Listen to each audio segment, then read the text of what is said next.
It's their World Machine 40th anniversary tour. So they were tight and ready. They've done a few festivals over the summer. And they were just right for us to invite them to Maida Vale. It's Level 42 on BBC Six Music.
I've had some good moments this year.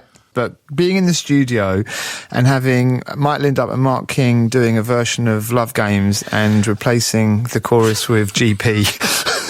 It worked a treat. I hope that's going to stay in your set. You know what? It probably will. That was great. Mark and Mike, brilliant. Thank you so much for first of all, being here. Thanks for having us, mate. On the eve of a huge UK tour celebrating 40 years of... and it's incredible how time just flies. You know, I still have to pinch myself to think 40 years since World Machine, which was a pretty seismic album for us in terms of expanding ourselves internationally. You know, it got us sort of a good foothold in America because we tried to do a couple of things in the States leading up to it, but as you know, back in the 80s, things were very much hit-led, so it's like you needed a hit record. Once you got a hit record, it's okay. You got your toe on the threshold, and you could work on the back of that. And World Machine supplied that for us in the track "Something About You." You know this about me. I used to go and see you when I was 15. My first promo I was sent was Sandstorm. Yeah, Andy Soika sent me it from Elite Records. He was like, who's this kid in South London who's putting charts in Record Mirror? I'll send him a record. I got the white label. My mum was like, what do you mean you're getting a free record? I don't understand. She didn't believe shoplifting promos. What's a promo? And that was, you know, and I was a fan. Sandstorm was obviously the first tune, and then went on from there, and I'd go and see you. I saw you more than any other band until the age of 17, 18. I'd go and see you at the Fairfield Tours. Good to see you're playing there again very soon. I saw you at the Civic Halls in Guildford. I went to see you at the venue numerous times on all these sort of all-star lineups. Tell us a bit about how you began. Jazz funk. You know, we came in on the back of the BRITFUNK movement that was led very much by what we call the Funk Mafia, a collection of DJs. Mike, what were some of the DJs' names? Obviously, you know, Robbie Vincent and Chris Hill. There you go. And all of that lot. Yeah, and they were great because they were running these soul all-nighters and soul weekenders and things like Encastre and all these places around the country. And what that gave us for a young sort of burgeoning Brit-funk band, we hadn't aligned ourselves to it. We just got adopted by that audience, which was perfect for us because it was a good fit, because we were playing a lot of instrumentals and, you know, it worked. And as you would have known when you got the white label from Andy Soika, you don't know if are we from America? You know, is the band British? Is it American? I had no idea you were from the Isle of Wight. No, that's right. The Isle of Wight don't admit that even. They don't like it. And you grew out of a movement in the UK which adopted you, and I had Bluey on the radio last week. And how's he doing? Is he all right? Yeah, he's doing great. And he was saying that it was very competitive out there as well. Oh, yeah. But in a way, this sort of competitiveness and rivalry, that is what pushes you along. Of course it is. You know, self-belief is the most important thing you have to have when you're starting out in this business, particularly, because nobody else will believe in you. And it's like, I don't think I ever enjoyed watching any musical performances because I was competing, thinking, well, they're rubbish, I'm better than that, and I could do that, and why are they on there, and why aren't we on there, and all that sort of childish nonsense. But it's important when you're starting out, because if you haven't got that we're better than them thing, then no one's going to listen to you, no one will give you a chance.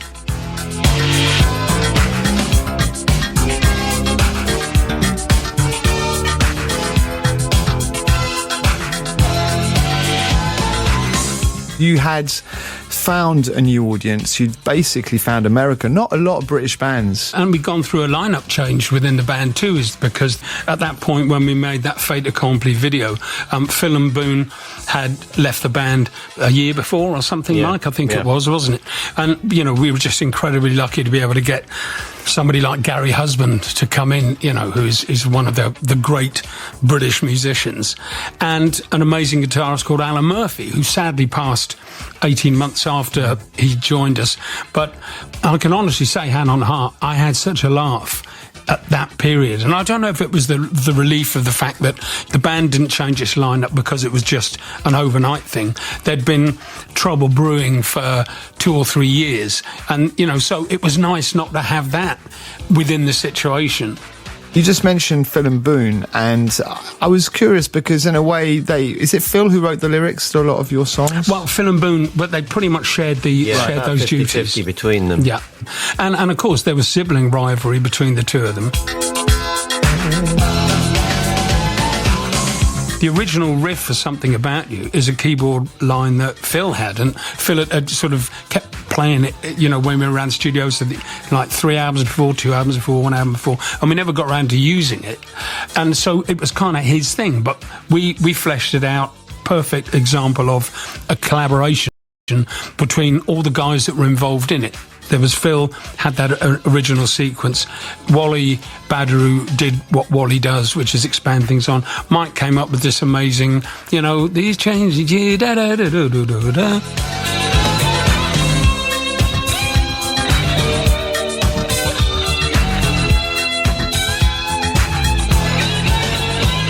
And, you know, I chuck in the sort of Foghorn Freddy verse section, and you know, and everybody's happy with that. Yeah. And it was great. But Boone wrote the lyrics for that song. You know, Phil, I remember Phil was upset about that at the time because he felt that, you know, it was his song originally, and so he should be doing that. That there is something about you, baby, so right. Don't want to be without you, baby, tonight. Because there's something about you, baby, so right. I couldn't live without you, baby, tonight.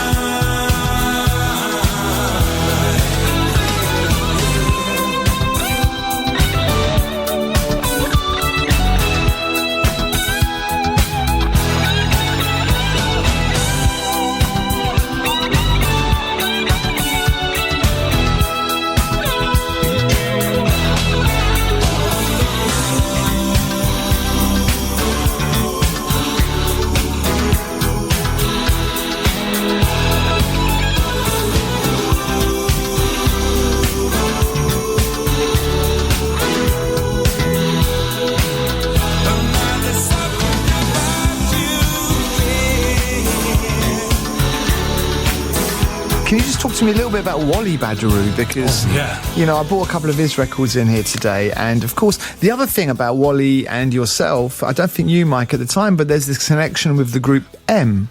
Yeah, and that actually was Phil, because just to give you a quick breakdown of the history of that thing, is that our first manager, John Gould, was working in product at MCA Records, I think, and the group M, Robin Scott's sort of Project M, they had this sort of out-the-box hit called Pop Music, and there wasn't a band as such, as Robin had just recorded it at studios around France, and his wife Bridget was singing BVs on it, and he'd sort of cobbled this collection of people together. I don't know who did drums, and I think even Robin might have done some drums himself. He got Wally in to play some synths because Wally was based in Paris at that time. He got Gary Barnacle to play sax on it, and Gary Barnacle features sort of heavily on albums for us from day one, really. But that was the connection, is that Phil, they needed somebody to be on top of the pops, sitting behind the drums, so Phil got to play on top of the pops. But because Phil's an amazing drummer anyway, that wasn't a problem. So when Robin needed to expand on the fact that, look, you know, I'm not going to be a one-hit wonder, I want to make an album, that sort of thing, then, you know, that's really how it was. And Phil, you know, being my mate, invited me, and he said, Robin, you know, you've got to meet a friend of mine, Mark. So that's what we did. We sort of put an album together, and it was very, very enjoyable. But meeting Wally, of course, was just fantastic for us. So incredibly fortunate. And it was Phil that brought Wally in, because he said, look, you should come and see these guys I'm playing with. You know, we got a band. And at first, you know, I was like, well, why do we need another keyboard player? I thought I was the keyboard player in the band. You know, this is like competitive. This is like Love Meeting Love. This is like our first record. And Phil said, no, Mark, you don't understand. You know, Wally's a sound merchant. You know, he's a synth programmer. When he came in and started adding, you know, all that stuff on Love Meeting Love, that on the sort of Korg Poly 1000, and then later on in the early tapes, he brought the Prophet 5 in, and he would spend ages sort of programming stuff. I thought, you know, he's got something I haven't got, but it complements. And so he was a kind of orchestrated the songs through the synthesizer and his programming. And then he also then brought in song ideas, like Star Child was an instrumental that he had written as a demo, that we then made into a song because we loved the groove. And the title track World Machine of the World Machine album, that was Wally's thing. He'd programmed up the Lindrum being this way, and it was just a really, really great groove. And he had that that bass line, which he got together on the synclavier. And you know, just in programming this stuff up for the tour, because you need... we played World Machine many times in the past, you know, it's 40 years, for goodness sake. But look, I could never get the synth bass sound. I could never find it. I could sort of get close, but it wasn't right. And it's so important to the track, and you know, I'm just looking through thinking, what can I do? And I'm thinking, well, it's synclavier, you know, I'm blowed if I'm going to spend 90 grand on a module for just for this thing. Anyway, I got this Arturia, and it turns out Wally Badarou is a really big keyboard programmer for Arturia, the synth manufacturers, the plugin. And so I got this thing, and imagine my excitement when I dialed down on the bass sounds that were in there, and it gets right to the bottom because it's W and it's World Machine, and there it was. The sound was right there. So woo! Thank you, Wally. Oh, mate. Well, I tell you what a great moment to play it.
Hi, this is Mike Lindup. And this is Mark King of Level 42.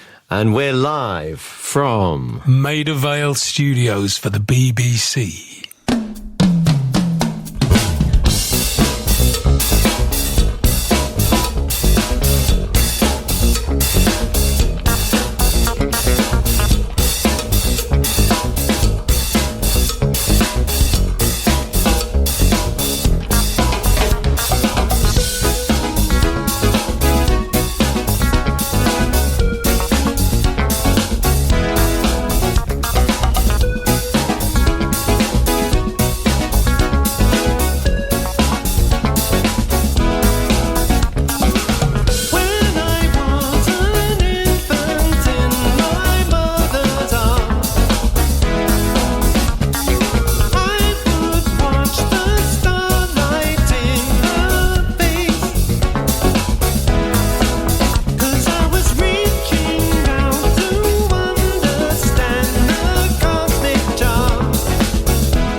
This is BBC Radio 6 Music. I'm Giles Peterson. What an absolute magic moment we've had this afternoon listening to Level 42.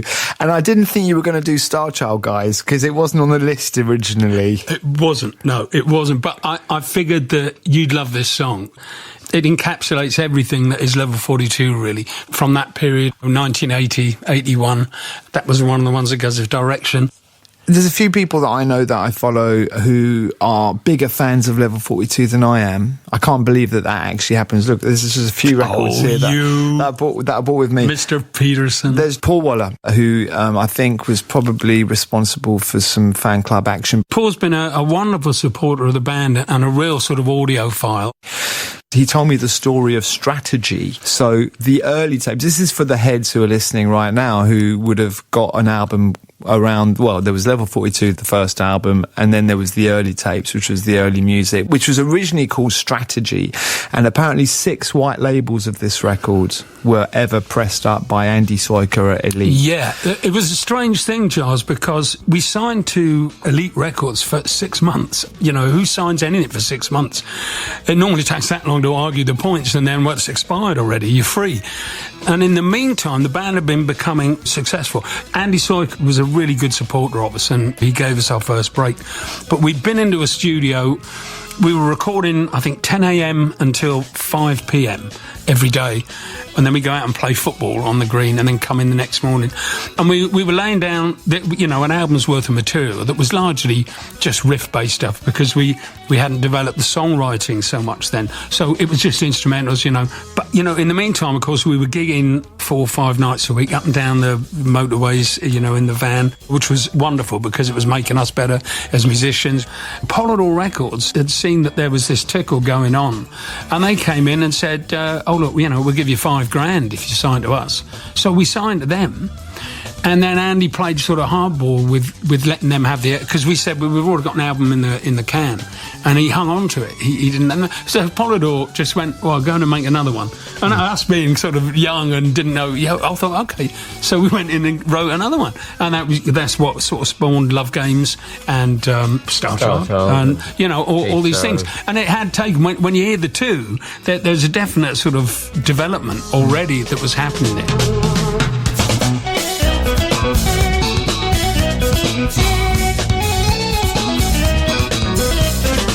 The album, the early tapes or Strategy, as it was originally white label, never saw the light of day until after the second album had come out. So it was all very confusing. It was confusing, but of course we'd had Sandstorm, we'd had Love Meeting Love, so there'd been some tasters of it. Yeah. The record is on Discogs. There's 6 copies of Strategy. It was last sold a few years ago for £3,500. Oh my goodness me! I noticed. Really?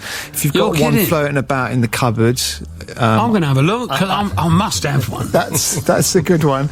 And I did a band as well called Strata based on Strategy. So there was a little reference. It was great too, Giles. Because you did invite me to come and play on. So unfortunately, I wasn't very well at the time, and I just couldn't do it. Let's go back to the early tapes because you've done a version of one of the tracks on that album. You've done Mr. Pink. Oh yeah. Yes. And who's Mr. Pink?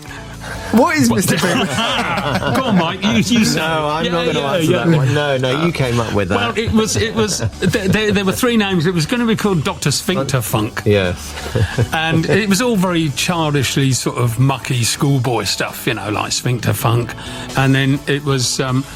And I think we got told off for being childish. So it just ended up being cool. It was like, what are you going to do? You're going to sing the Pink or pop the Brown? And it was all this... anyways, it ended up being called Mr. Pink, which I think Quentin Tarantino obviously nicked it from us when he came up with Reservoir Dogs and stole the whole thing, didn't he? Oh, Quentin, what are you like?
Level 42, we are in session from Maida Vale. It's 2025. You're about to embark on a big tour around the UK. Is that normal for you to go and do at least 20 shows? I mean, it's like we're doing 32 in the UK. In the UK, that many? Yeah, and then we're straight out on the back of that. And I think we've got 10 shows in Holland, 8 or 9 shows in Scandinavia.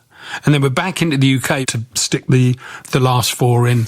We play an awful lot of festivals for the summer, and that's been fantastic for picking up new audiences. Because you see all these young faces out there. Yeah. You know, our demographic, you know, of our age group are our age. But it's amazing because they've been incredibly supportive all these years, and they still come and see us, you know, in their hordes, and I love that. But you see all these younger faces in the audience too, because they saw us at a festival, you know, wherever, and they just thought, their dad or their uncle dragged them along or something like that. And you've also got sort of a whole new wave of younger generation musicians who are your fans. So we're from Thundercat to Lewis Cole to Genevieve Artadi. So there's a whole wave of It's amazing. You know, Thundercat is just immense and stuff, and I'm such a fan of his, you know. And he said, Mark, is that right? You went to see Lenny White in 1976? And I said, yeah, I did, Justin, you know. And he said, that was incredible. He said, because I'm seeing Lenny in a couple of days' time.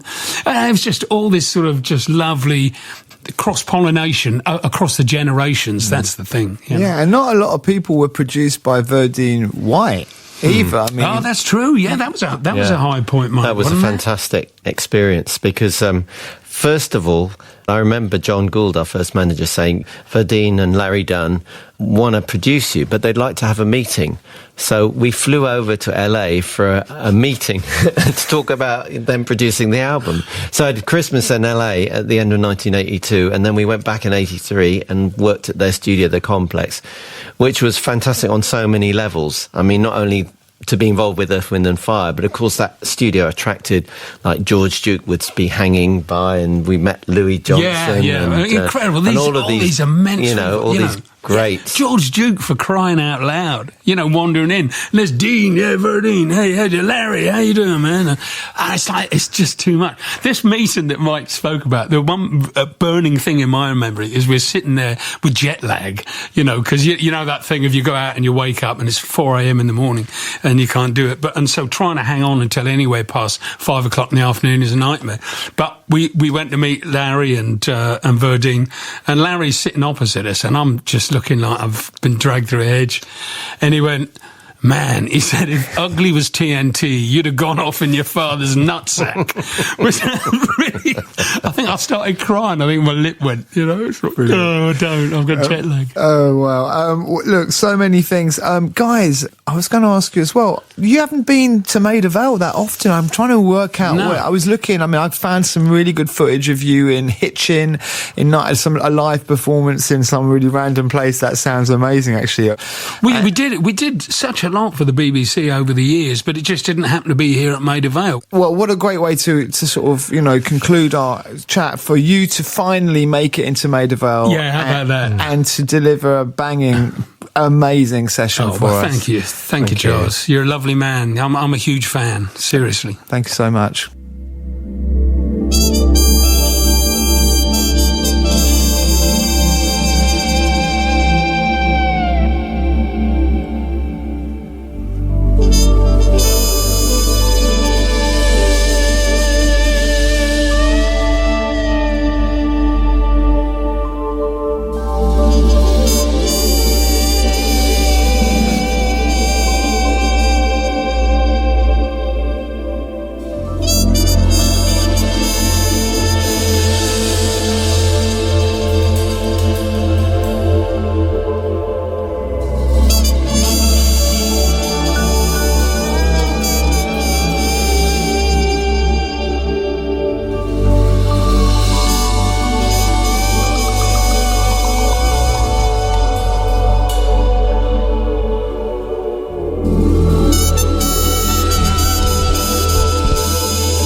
wow, what a moment. So yes, level 42 at Maida Vale for us, and they did it. They did Eyes Water Falling for me. I really wanted to hear that one. Mr. Pink, Star Child, nice surprise, and of course Love Games, which was amazing as well. Of course, special version. Thank you, Mark King, and you know, watching him playing as well, just that singing and playing the bass. That's the thing. He's kind of attacks both at the same time. I don't think anyone can do it that way. The musicianship was incredible. Mike Lindup running about during Star Child. I've never seen. He was just jumping up and down, loving it. Pete Biggin on drums, like percussionist and drummer at the same time, incredible.